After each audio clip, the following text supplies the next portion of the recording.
ఇది సమయం, ఓ మేరు మన్నా సమయం, ఉదయకాలపు బంగారు వాగ్దాన సమయం. ఆదరించి బలపరచే ఓ మేరు మన్నా, మార్గం చూపి నడిపించే ఓ మేరు మన్నా, వాగ్దాన సమయం, ఓ మేరు మన్నా సమయం. Praise the Lord. Good morning. ఓ మేరు మన్నా ఈరోజు బంగారు వాగ్దానానికి స్వాగతం. ఎలా ఉన్నారు? మహాదేవుని కృప చేత అందరము క్షేమమే కదా. అవును ప్రియ దేవుని బిడ్డలారా, ప్రభు మనలను కాచి కాపాడుతున్న రీతిని బట్టి మనము క్షేమముగా ఉండగలుగుతున్నాం. ఈ దినం ప్రభు మనకిస్తున్న వాగ్దానాన్ని కానీ దేవుని మాటను కానీ మనము హెచ్చరికను కానీ స్వీకరించుతాం. రండి ప్రియులారా, దినవృత్తాంతంలో మొదటి గ్రంథం 5వ అధ్యాయం 17వ వచనంలో నరహత్య చేయకూడదు అని మరి ప్రభు మనకి హెచ్చరిక చేస్తూ ఉన్నారు. Deuteronomy 5:17 you shall not murder. ప్రియులారా, ఇది చాలా కఠినమైన హెచ్చరిక అని చెప్పి తెలియచేస్తూ ఉన్నారు. ఇది ఒక గొప్ప హెచ్చరిక అండి. మనం చూస్తూ ఉంటే ఇది ఒక ఆజ్ఞగా మనకి ఇవ్వబడినట్లుగా చూస్తూ ఉన్నాం. దేవుడు మనకి ఇచ్చిన 10 ఆజ్ఞలలో ఒక ఆజ్ఞ ఏమిటంటే నరహత్య చేయకూడదు, నీ సాటి మనిషిని చంపకూడదు అని చెప్పేసి దేవుని యొక్క హెచ్చరిక అయి ఉంది. ప్రియులారా, మనం చూస్తూ ఉంటే ఈ దినాలలో చాలా సులువుగా హత్యలు చేసేస్తూ ఉన్నారు.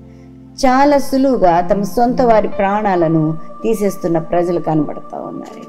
ఎంత భయంకరమైన శిక్షను వారు అనుభవిస్తారో అర్థం చేసుకోలేకపోతూ ఉన్నారు.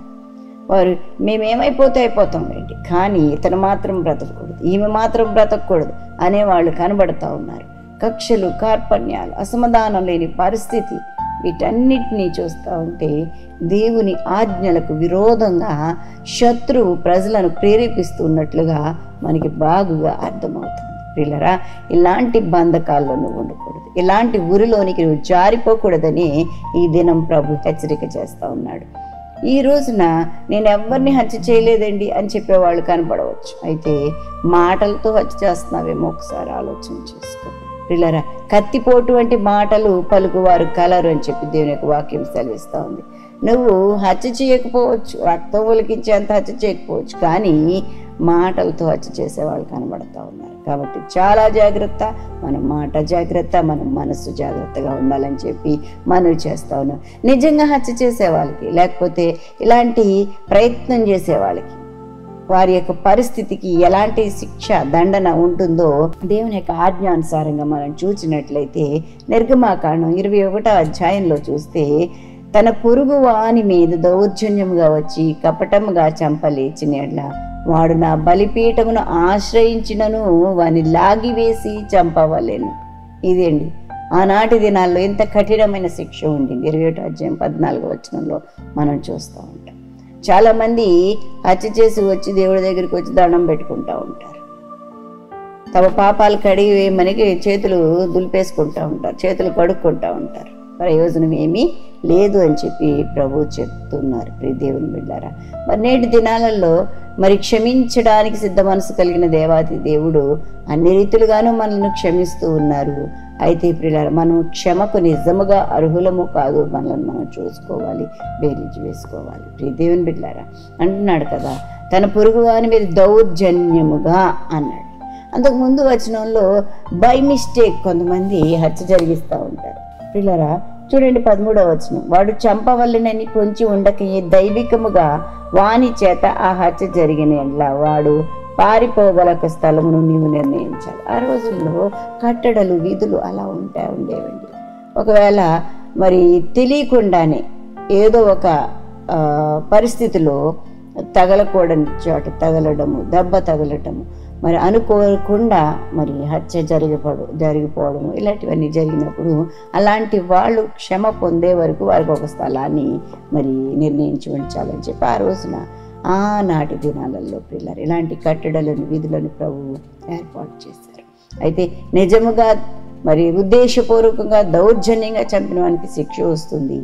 అలా కాకుండా ఒకవేళ బై మిస్టేక్ చేసిన వాళ్ళకి క్షమ కలుగుతుంది. అయితే ఈ రోజుల్లో మనం చూస్తూ ఉంటే ఎంత భయంకరమైన హత్యలు, దోపిడీలు. ప్రియ దేవుని బిడ్డలారా, దేవుని యొక్క వాక్యం తెలియచేస్తూ ఉంది, ఆ రోజైనా ఈ రోజైనా ఏ రోజైనా నరహత్య చేయకూడదు. పిల్లరా గమనించండి. అంతేకాదండి, తల్లిదండ్రులను హత్య చేసేవాళ్ళు కనబడుతున్నారు, భార్యలను హత్య చేసేవాళ్ళు కనబడతా ఉన్నారు. వారందరికీ ఎలాంటి శిక్ష వస్తాయో దేవుని యొక్క వాక్యం ఖచ్చితంగా చెప్తా ఉందండి. 15వ వచనం చూస్తే, తండ్రినైనను తల్లినైనను కొట్టువాడు నిత్యముగా మరణ శిక్ష నొందును అంటున్నాడు. 16వ వచనం, ఒకడు నరుని దొంగిలించి అమ్మినను తన యొద్ద ఉంచుకుని వాడు నిత్యముగా మరణ శిక్ష నొందును. అమ్మేస్తా ఉన్నారు, ఆయా అవయవాల కొరకు అమ్మేస్తా ఉన్నవారు. ఇలాంటి దౌర్జన్యాలన్నీ మనం చూస్తూ ఉన్నాం. అలాంటి వారు ఇప్పుడు తప్పించుకోవచ్చేమో, కానీ దేవుని శిక్షకు లోనవుతారన్న మాటను గుర్తుపెట్టుకోవాలని చెప్పి మనవి చేస్తూ ఉన్నాను. అంతేకాదు 17వ వచనం, తన తండ్రినైనా తల్లినైనా శపించువాడు నిత్యముగా మరణ శిక్ష పొందును. కాబట్టి ప్రియులారా, చాలా జాగ్రత్త, చాలా జాగ్రత్త. నేటి దినాల్లో కోపాల వల్ల తెలియకి చాలా అసహనాన్ని బట్టి హత్యలు చేస్తున్నవారు కనబడతా ఉంది. దీనివల్ల పర్యవసానాలు అనుభవిస్తారు. ప్రభు చెప్తున్నాడు, నరహత్య చేయకూడదని ఆజ్ఞ ఇస్తూ ఉన్నాడు. మనము శాంత హృదయంగా ఉండాలి. ప్రభు చెప్తున్నాడు, తన వంటి మనసు మనం కలిగి ఉండాలి. ఎంత శిక్షించినప్పటికీ కూడా మారు మాట్లాడని మన ప్రభులాగా మనము అలాంటి క్రీస్తు యేసుకు కలిగిన మనస్సు మనము కలిగి ఉండాలని చెప్పి తెలియచేస్తూ ఉన్నాను. ఈ హెచ్చరికను మీరు స్వీకరించండి. మన యొక్క జీవితాలను సరి చేసుకుందాము. భవిష్యత్తులో ఎప్పుడు కూడా మన యొక్క జీవితాలలో ఇలాంటి బంధకాల్లో పడిపోకుండా దేవుని యొక్క కాపుదల కొరకు వేడుకోవాలని, అపవాది తంత్రాలను ఎదిరించి స్థిరపడాలని చెప్పి మనవి చేస్తూ ఉన్నాను. ఇక ఒకవేళ నేను హత్య చేసేంత దుర్మార్గురాలు కాకపోవచ్చు, కాదండి అని చెప్పచ్చు. అయితే పిల్లరా, కత్తిపోటు వంటి మాటలు పలుకువారు. ఒకవేళ నీ మాటల ద్వారా హత్య చేస్తున్నావేమో, నీ మాటల ద్వారా ఇతరులను గాయపరుస్తున్నావేమో, ఒకసారి ఆలోచన చేసుకుని మనల్ని మనం సెట్ చేసుకుంటూ ప్రభు సన్నిధిలో ముందుకు కొనసాగుదాం. అటు విధమైన కృపాభాగ్యం పరిశుద్ధాత్మ దేవుడు మనందరికీ అనుగ్రహించి స్థిరపరిచి బలపరచునుగాక. ఆమేన్. పిల్లరా, ప్రత్యేకించి ఇది మన బర్త్డేస్ మరియు వెడ్డింగ్ యానివర్సరీస్ జరిపించుకుంటున్న వారికి శుభాలు తెలియచేస్తున్నాను.